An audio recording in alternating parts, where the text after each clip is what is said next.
baptisé. Que son nom soit glorifié.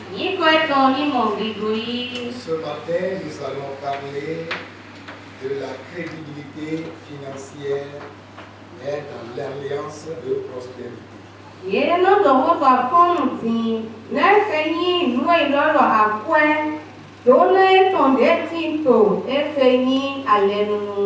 La crédibilité financière, c'est-à-dire la fidélité financière, c'est-à-dire et ce corps, la carte de crédibilité, il faut être droit en matière de ce qui concerne l'argent.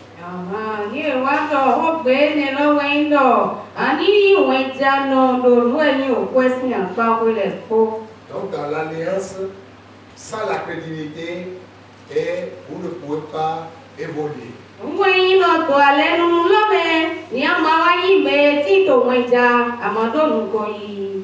Donc plusieurs ont l'intention, c'est quand je vais mener de fraude financière que je serai riche, je serai prospère.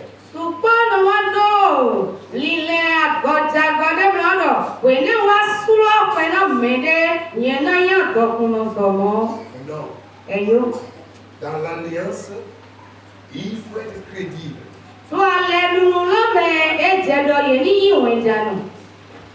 Que le Seigneur nous bénisse. Nous allons lire deux textes. Et j'aimerais vous demander, quelqu'un cherche 1 Timothée 6, du verset 6 au verset 12.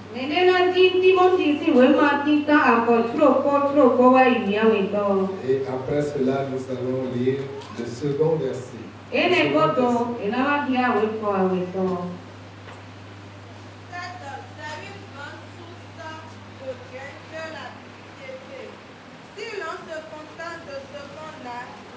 Nous n'avons rien apporté dans le monde, comme aussi nous n'en pouvons rien emporter.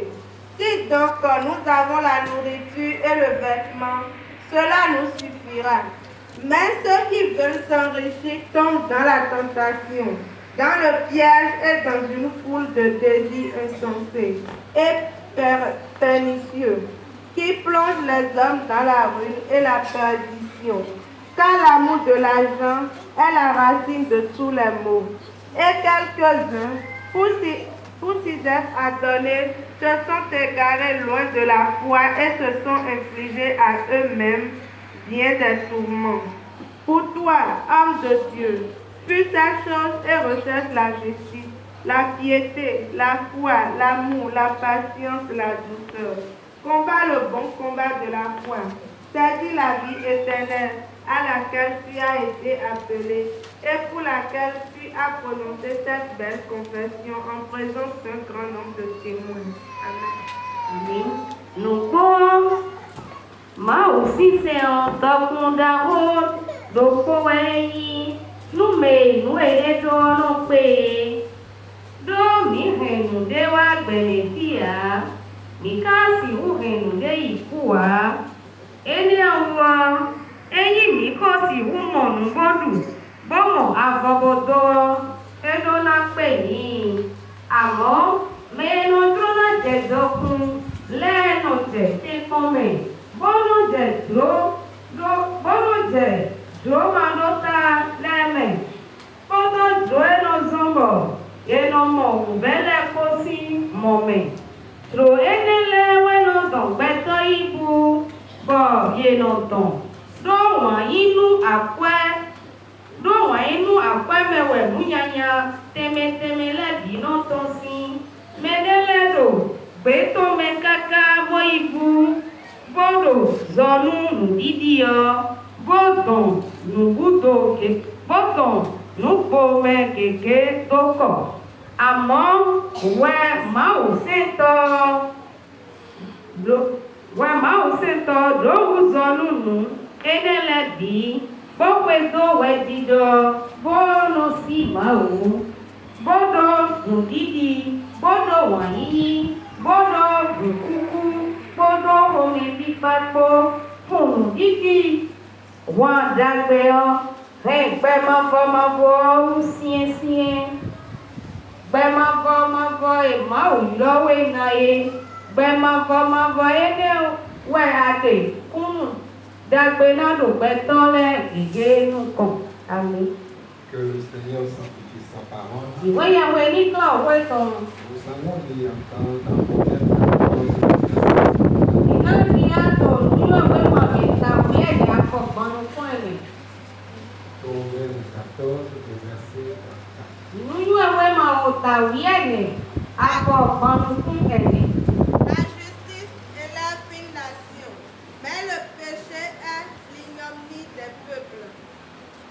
Wẹ́jíjọ́ ló sọ tó dọ̀tí àmọ́ nú àgọ́ wíwá òyìnwó ẹyin nù tó àmì. Que le nom de Dieu soit loué. Ìwé yẹn wo sí ní kọ́ ní kípa. Prions ensemble ici. Yìí kò dẹ́dọ̀ kọ́ òdòdó. Grand Dieu, ma loi, nous voulons te bénir, nous voulons te glorifier. Merci pour tout ce que tu as fait pour nous tout au long de la semaine. Nous voici, Seigneur, au moment opportun où nous allons écouter ta parole. Nous te demandons, éternel Dieu, d'être présent au milieu de nous et que ta puissance soit disposée à nous conduire, Seigneur, durant tout ce temps que nous allons passer devant toi en écoutant ta parole. Que le Saint-Esprit, Seigneur, prenne contrôle de tout et que nos oreilles et nos cœurs soient disposés à t'entendre au nom de Jésus. Que tout esprit contraire à ta parole soit écarté de ce lieu au nom puissant de Jésus. Nous te demandons, Père, de prendre contrôle de tout et que tout esprit ici présent te soit soumis au nom puissant de Jésus. Merci pour ce moment que tu as déjà béni, Seigneur. Reçois toute la gloire. Au nom de Jésus, nous t'avons prié. Amen. Comme je le disais tout à l'heure, la crédibilité financière dans l'alliance de prospérité.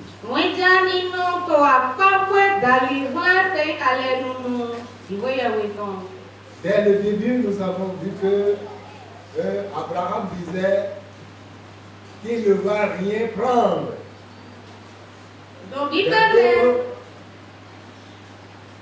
Pour qu'ils disent que ce sont eux qui l'ont enrichi. Dans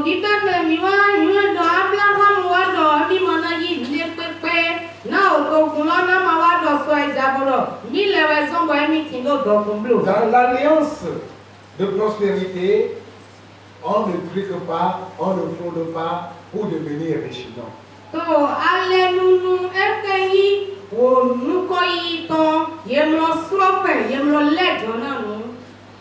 Si tu veux passer par la corruption pour t'enrichir dans l'alliance, ce n'est plus l'alliance qui te fait prospérer, mais c'est toi-même. Et cela ne dure pas.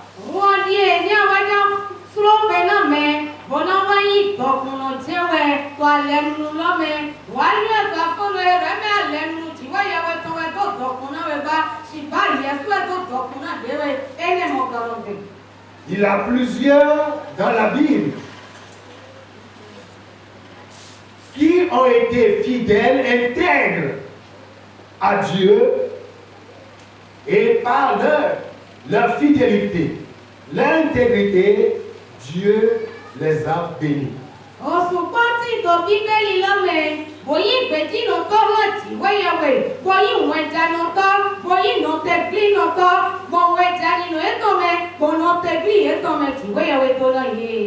Donc, dans le développement, nous allons voir quelques cas et voir également les cas qui se sont laissés corrompre.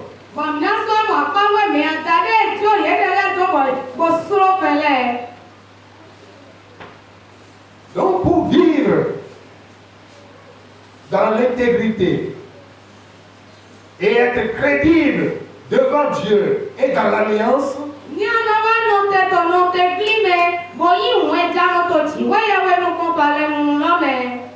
Il te faut la crainte de Dieu. Donc la base d'abord, c'est la crainte de Dieu. Ceux qui craignent Dieu ne veulent rien faire de contraire à sa parole.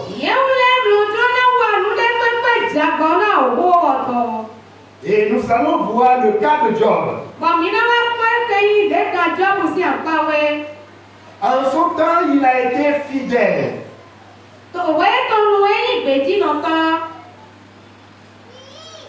Et devant Dieu et devant les hommes, sa crédibilité s'est démontrée.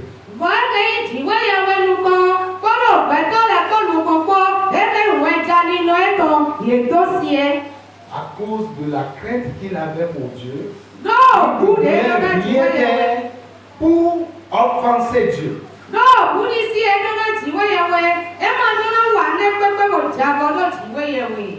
Et il connaissait, je peux dire, il maîtrisait ce verset de Somme 14, le verset 34 qui dit: la justice élève une nation, mais le péché est la honte des peuples.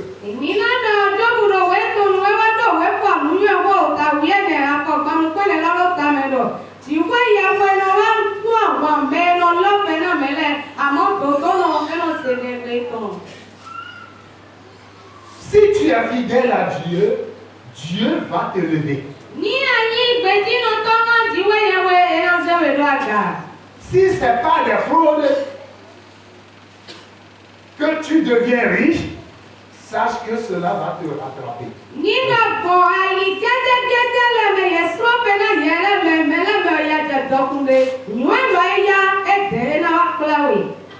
Et c'est ce qui se passe sur certaines personnes.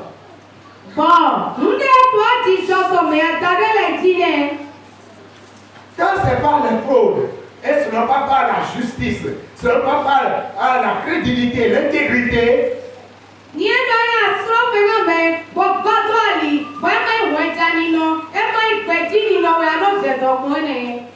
tu as violé le fondement de Dieu.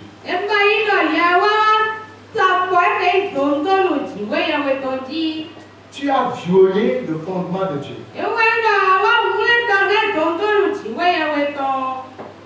Donc Dieu ne nous a pas dit qu'il va nous faire prospérer par des détournements.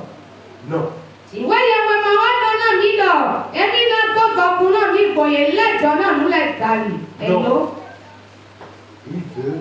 veut pas notre fidélité. Abraham également, ce n'est pas sa fidélité que Dieu l'a béni.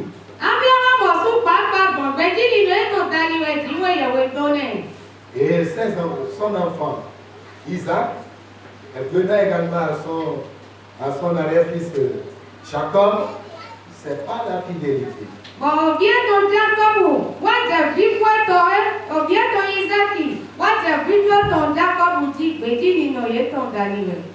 Donc c'est pas notre fidélité, c'est pas notre crédibilité financière que le Seigneur pourra nous bénir.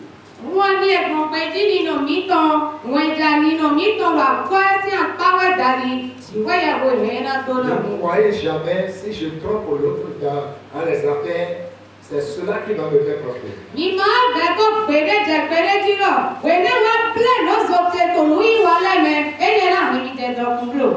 Paul disait combat le bon combat de la foi.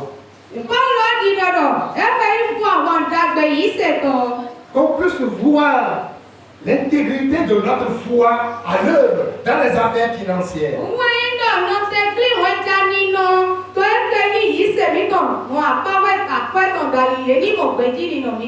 Ne cherchez pas à truquer les choses. Ne cherchez pas à tromper votre frère dans les affaires financières.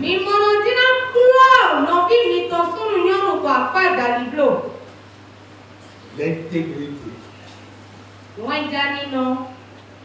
la crédibilité vous soit chère plus que les autres choses.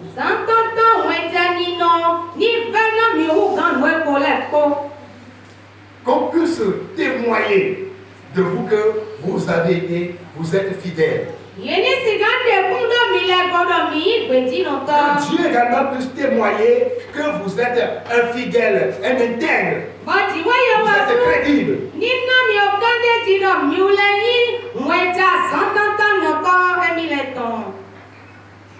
Donc que le Seigneur nous aide. Et la Bible nous dit, c'est en effet une grande source de gain que la piété avec le contentement.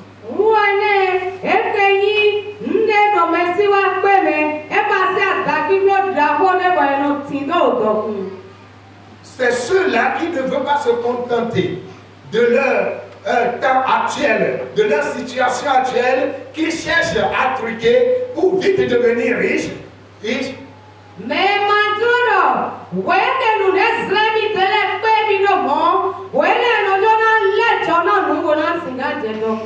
donc la crédibilité financière est nécessaire et très très important pour nous.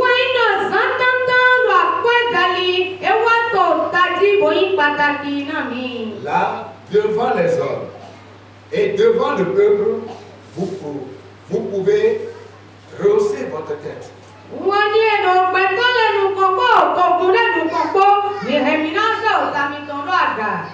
Daniel également dans son service, les gens ont cherché de quoi l'accuser.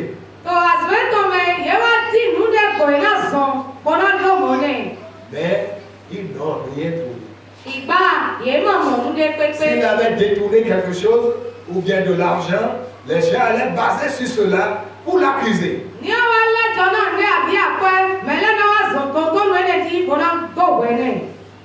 Donc, ne commettons pas de telles choses pour que cela nous fasse de honte.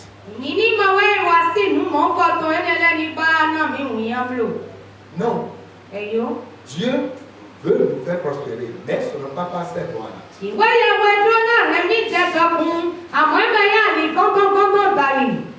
Ce n'est pas par cette voie-là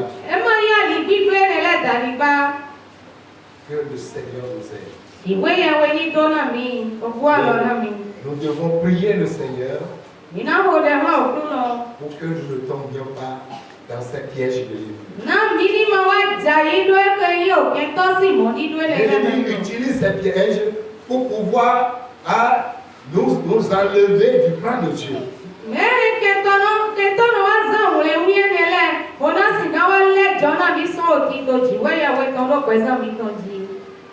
Dieu n'aime pas la corruption financière. Parce que cela se trouve dans le royaume des ténèbres et non dans le royaume de Dieu.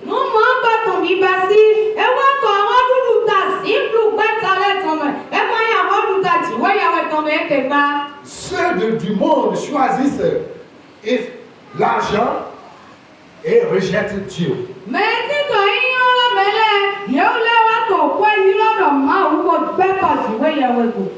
Mais nous, si nous recevons Dieu, restons dans son plan pour que lui-même puisse nous faire prospérer.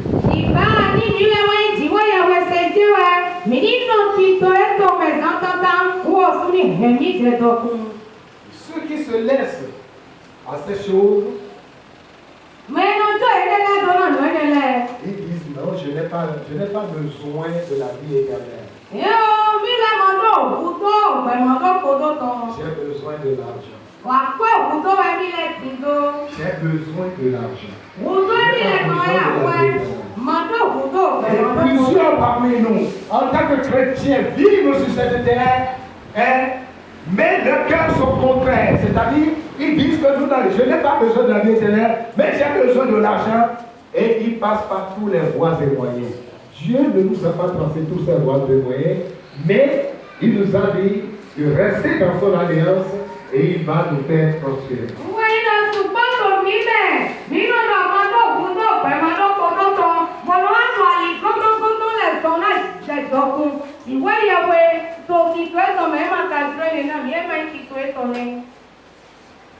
Si vous vous rappelez de l'acte de Géasi,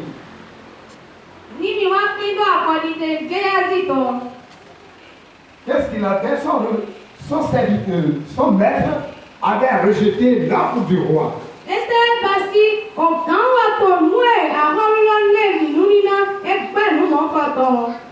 Mais lorsque le roi allait, il a passé par d'autres détours pour aller prendre cela de la main du roi.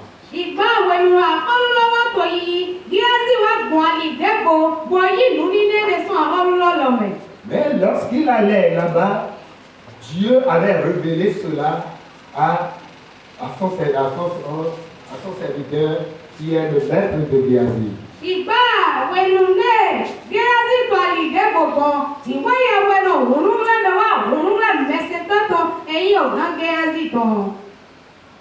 À son retour, l'homme de Dieu a dit, qu'est-ce que tu es allé faire? Il dit, non, je n'ai rien fait, je ne suis pas allé quelque part. Mais ce que tu es allé reçu, de ce roi, sa maladie t'atteindra. Et aussitôt, Géasi est atteint de la lèpre.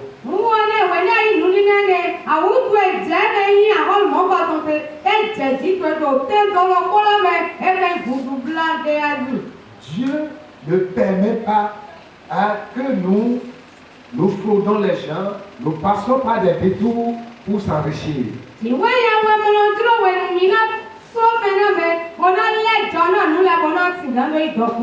c'est pourquoi Paul a déclaré,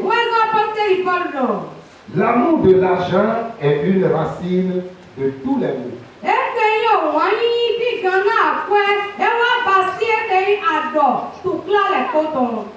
Et quelques-uns, en étant possédés, se sont égarés loin de la foi.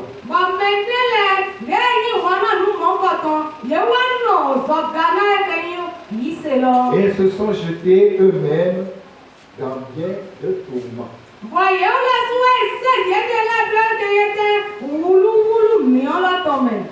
Quand vous voulez vous enrichir, vous faire prospérer, par ces détours, vous allez cresser les gars.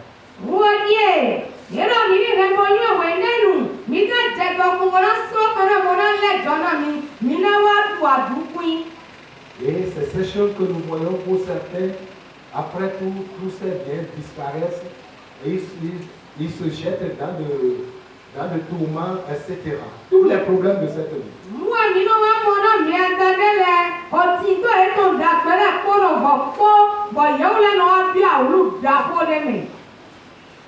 Ce n'est pas pour rien que Jésus même a dit, cherchez premièrement le royaume de Dieu.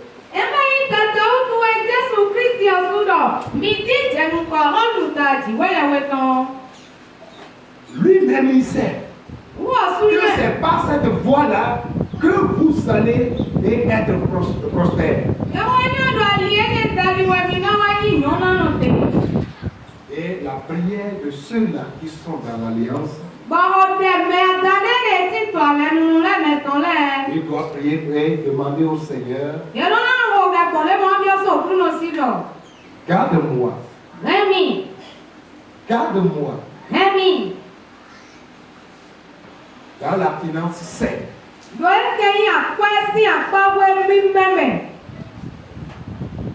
Garde-moi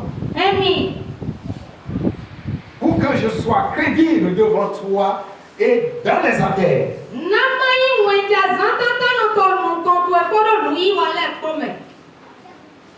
Garde-moi pour que je te sois intègre.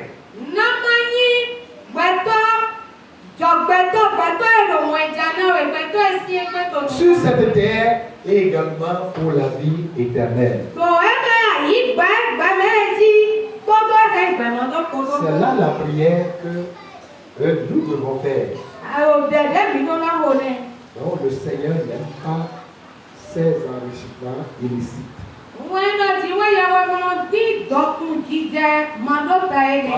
Patientez-vous. Et vous allez le voir à l'heure. Vous allez le voir à l'heure. Mina mweto azonu. Les gens ont été intègres, fidèles. Jobule yewayi gbeto mwejano no teglino gatantano. Kwejino to. C'est pourquoi le Seigneur, Jacob plutôt, Jacob. c'est pourquoi le Seigneur l'a béni et même en temps de difficulté, il avait de l'argent pour acquérir des villes. Mwezo wati wewe tone. Awulu tewa wema usie tolewa. Ti wewe tone mwa kwa bona siga ko nwe na dubolo pe. Et il a quelque chose qui s'est passé en ce moment-là. Ndeka joto wenenu. Et on ne voit pas plusieurs qui le font. Joseph avait mis l'argent d'achat que ses frères lui ont reçu, lui ont donné dans leur sac, dans un sac.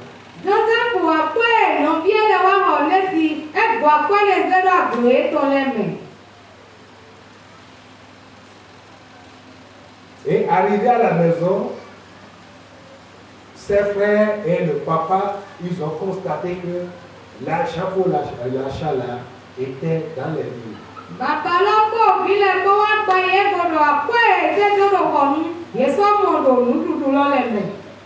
Si c'était vous aujourd'hui, c'est une bénédiction.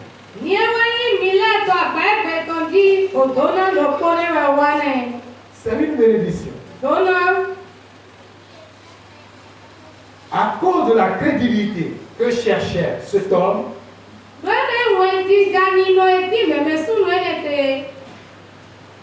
il a renvoyé cet argent en demandant à ses enfants d'aller remettre l'argent là-bas.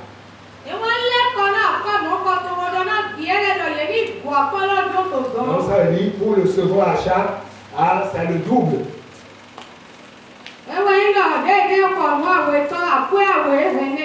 Donc ils ont ramené pour l'ancien et amené également pour le nouveau.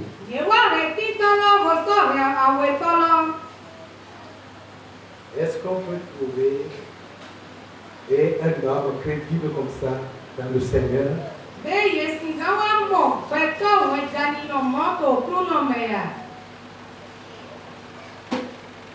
Est-ce que le Seigneur peut compter sur nous?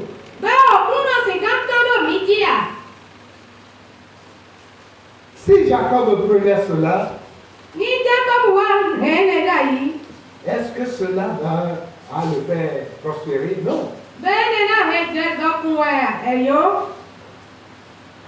Quand vous manifestez votre crédibilité, votre intégrité de cette manière, le Seigneur, lui, il est sur son trône et il vous récompense.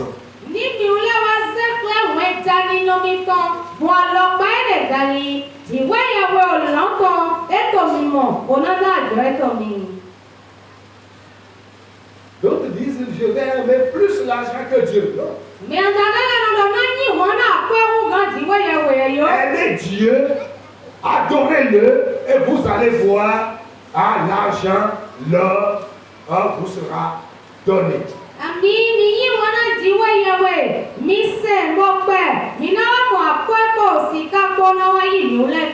Des fois, on ne vient pas à l'église parce qu'on est en train de faire la recherche de l'argent et on reste à la maison.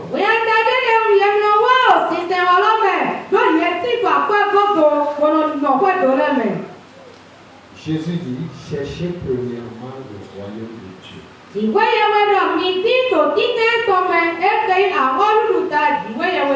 Aimez Dieu. Aimez Dieu. Aimez Dieu plus que l'argent. Parce que l'argent, tout ce qui se trouve dans ce monde est en Dieu.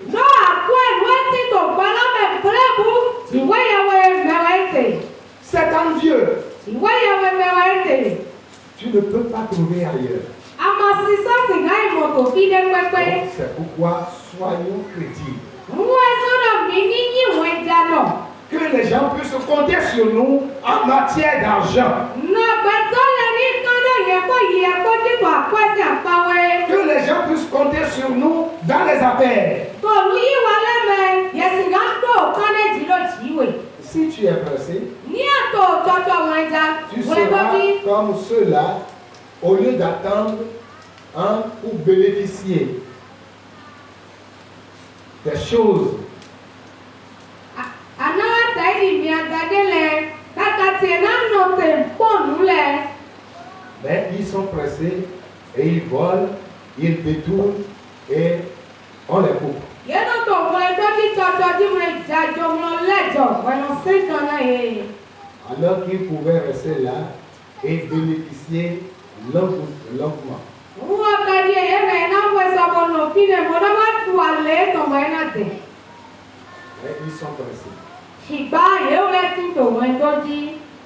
Que votre crédibilité vous soit chère plus que les richesses de ce monde. Wọ́n ní ẹ̀wọ̀n ẹja nínú mi tán zántátá mi tán. Ní wọ́n fẹ́ náà mi ń gà dọ̀kùn pẹ̀lú pọ̀tọ̀ tọ̀mẹ̀. C'est la crédibilité dans l'alliance qui compte. Eke ìwọ̀n ẹja nínú zántátá tó alẹ́ nínú lọ́mẹ̀ wúwo ẹ̀tọ́ dájí. Les malversations ne comptent pas dans l'alliance. Eke ìlú àgbọ̀ wíwálẹ̀ yẹ mọ́ ẹ̀ẹ́lẹ̀tọ̀ alẹ́ nínú lọ́mẹ̀. Mais soyons crédibles. Ṣìgbà mi ní ìwọ̀n ẹja náà. Soyons crédibles. Mi nínú zántátá. Et le Seigneur sera avec nous. Bọ̀dì wẹ́yẹwẹ́ náà tí ipò mi kó. Le Seigneur serait avec nous. Àmì ìwẹ́yẹwẹ́ náà tí ipò mi kó. Ne cherchez pas à pacifier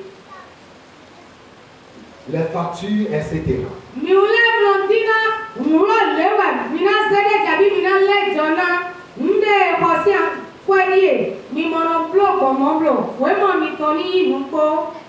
Vivez seulement pour le Seigneur. Mi ní sàgbà mi bẹ́tọ̀ náà òkú lọ. Vivez dans la droiture. Mi ní sàgbà tó dídúró dàlí. Si vous vivez dans la droiture pour le Seigneur aujourd'hui, demain serait fantastique.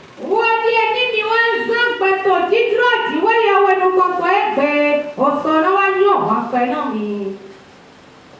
Il y a certaines personnes qui veulent tout manger aujourd'hui. Ní ọ̀dàdélẹ̀ náà jọ́nà wúlò kọ́lẹ̀ kọ́lù tó ẹgbẹ́. Non, Ẹ̀yọ́. non. Ẹ̀yọ́. Gardez votre crédibilité et demain, vous allez trouver plus. Wọ́n ń dá mi rẹ̀ sántátá nínú mi tán, bọ̀ sọ mi náà mọ̀ tó gbọ́.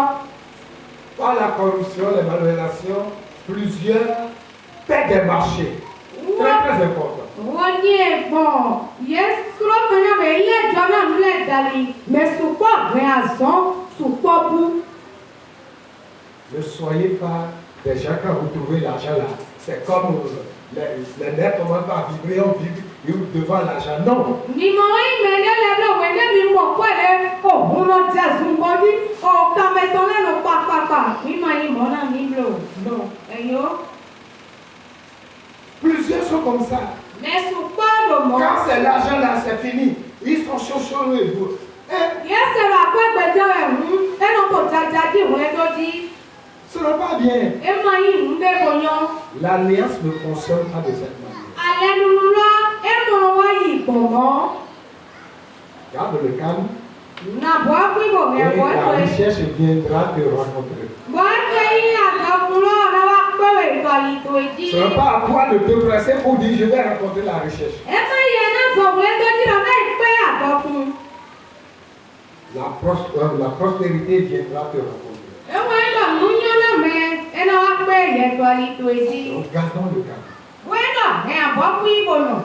Et que le Seigneur nous bénisse. Santi weya we ni Le tona. message de Dieu pour nous ce matin. Owa iti weya we tona mi to akono ene. Que le Seigneur nous bénisse. Weya we ni tona mi. Nous allons nous tenir debout et prier le